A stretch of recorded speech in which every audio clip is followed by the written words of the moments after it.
ಪ್ರಜ್ವಲ್ ರೇವಣ್ಣ ವಿರುದ್ಧ ಮತ್ತೊಂದು ದೂರು ದಾಖಲಾಗಿದೆ ಅಂತಕ್ಕಂಥ ಮಾಹಿತಿ ಲಭ್ಯವಾಗ್ತಾ ಇದೆ. ಈ ದೂರು ಕೊಟ್ಟವರು ಯಾರು ಏನು ಅಂತ ನೋಡೋಣ. ಪ್ರಜ್ವಲ್ ವಿರುದ್ಧ ದಾಖಲಾಯ್ತಾ ಮತ್ತೊಂದು ದೂರು. ನಿನ್ನೆ ಲೈಂಗಿಕ ದೌರ್ಜನ್ಯ ದೂರು ನೀಡಿರ್ತಕ್ಕಂಥ ಸಂತ್ರಸ್ತೆ ದೂರಿನ ಆಧಾರದ ಮೇಲೆ FIR ಕೂಡ ಆಗಿದೆಯಾ ಅಂತ ಪ್ರಶ್ನೆ. SIT ಇಂದ ಪ್ರಜ್ವಲ್ ವಿರುದ್ಧ FIR ಆಧಾರದ ಮೇಲೆ ಲುಕೌಟ್ ನೋಟಿಸ್ ಅನ್ನು ಜಾರಿಗೊಳಿಸಲಾಗಿದೆ ಅಂತಕ್ಕಂಥ ಮಾಹಿತಿ ಬರ್ತಾ ಇದೆ. ಹಾಗಾದರೆ ಪ್ರಜ್ವಲ್ ರೇವಣ್ಣ ಅರೆಸ್ಟ್ ಫಿಕ್ಸಾ ಅಂತಕ್ಕಂಥ ಪ್ರಶ್ನೆ ಕೂಡ ಮೂಡ್ತಾ ಇದೆ. ಸೊ ಪ್ರಜ್ವಲ್ ರೇವಣ್ಣ ವಿರುದ್ಧ ಎರಡನೇ ದೂರು ಇದು. ನನ್ನ ಪ್ರಕಾರ ಎರಡನೇ ದೂರನ್ನು ಇನ್ನೊಬ್ಬ ಸಂತ್ರಸ್ತೆ ಕೊಟ್ಟಿರ್ತಕ್ಕಂಥದ್ದು.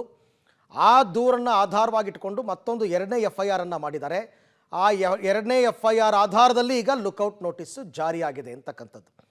ಈ ಬಗ್ಗೆ ಮತ್ತಷ್ಟು ಮಾಹಿತಿ ನನ್ನ ಕೊಲೀಗ ಮುರಳೀಧರ್ ಅವರಿಂದ ಪಡೆಯೋಣ. ಮುರಳಿ, ಈಗ ಎರಡನೇ ದೂರು ದಾಖಲಾದ ಆಧಾರದ ಮೇಲೆ ಲುಕೌಟ್ ನೋಟಿಸ್ ಜಾರಿ ಮಾಡಿರ್ತಕ್ಕಂಥದ್ದು ಹೇಗೆ?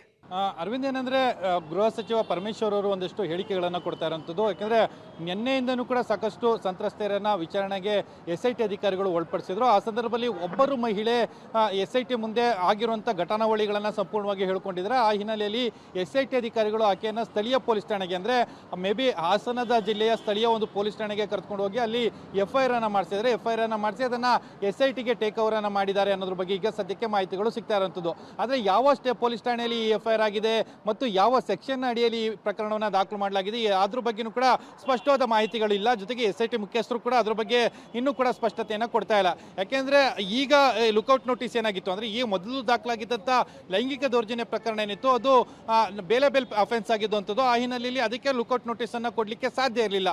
ಆದರೆ ಎರಡನೇ FIR ಏನು ಆಗಿದೆ ಅಂತ ಹೇಳಿ ಗೃಹ ಸಚಿವರು ಹೇಳ್ತಾ ಇದ್ದಾರೆ. ಆ FIR ನ ಅಡಿಯಲ್ಲಿ ಲುಕೌಟ್ ನೋಟಿಸ್ ಆಗಿದೆ ಅನ್ನೋದ್ರ ಬಗ್ಗೆ ಈಗ ಮಾಹಿತಿಗಳು ಸಿಗ್ತಾ ಇರೋಂಥದ್ದು. ಆ FIR ಯಾವುದು, ಜೊತೆಗೆ ಆ ಸಂತ್ರಸ್ತೆ ಯಾರು, ಆ ಸಂತ್ರಸ್ತೆ ಹೇಳಿಕೆ ಕೊಟ್ಟಂತ ಹೇಳಿಕೆಗಳೇನು ಮತ್ತು ಯಾವ ಸೆಕ್ಷನ್ ಅಡಿಯಲ್ಲಿ FIR ಆಗಿದೆ ಅನ್ನೋದ್ರ ಬಗ್ಗೆ ಮುಂದಿನ ಹೊತ್ತುಗಳಲ್ಲಿ ಗೊತ್ತಾಗಬೇಕಾಗಿರುವಂಥದ್ದು. ಅದನ್ನ SIT ಇಂದ ಮತ್ತು ಗೃಹ ಸಚಿವರು ಒಂದು ಕನ್ಫರ್ಮೇಶನ್ ಅನ್ನು ಕೂಡ ಮಾಡಬೇಕಾಗಿರುವಂಥದ್ದು. Aravind, okay Murali, thank you ತಮ್ಮೆಲ್ಲ ಮಾಹಿತಿಗಾಗಿ. ಸೊ ಈಗ ಎರಡನೇ ದೂರಿನ ಬಗ್ಗೆ ಯಾವುದೇ ಮಾಹಿತಿ ಹೊರಗೆ ಬರ್ತಾ ಇಲ್ಲ. ಅದರ ಬಗ್ಗೆ ಇನ್ನಷ್ಟೇ ಕ್ಲಾರಿಟಿ ಸಿಗಬೇಕಾಗಿದೆ. ಬಟ್ ಎರಡನೇ ದೂರು ದಾಖಲಾಗಿದೆ ಅಂತಕ್ಕಂಥ ಮಾಹಿತಿ, ಅದು ಯಾರು ಕೊಟ್ಟಿದ್ದು, ಆ ದೂರಿನ ಸಿವಿಯಾರಿಟಿ ಏನು, ಅದನ್ನು ಆಧಾರವಾಗಿಟ್ಕೊಂಡೇ ಲುಕೌಟ್ ನೋಟಿಸ್ ಜಾರಿ ಮಾಡಿದ್ರೆ ಅದ್ರ ಬಗ್ಗೆ ಸ್ವಲ್ಪ ಕ್ಲಾರಿಟಿ ಸಿಗಬೇಕು. ಆದರೆ ಗೃಹ ಸಚಿವರು ಹೇಳಿರ್ತಕ್ಕಂಥದ್ದು ಲುಕೌಟ್ ನೋಟಿಸ್ ಜಾರಿ ಮಾಡಲಾಗಿದೆ ಪ್ರಜ್ವಲ್ ರೇವಣ್ಣ ವಿರುದ್ಧ.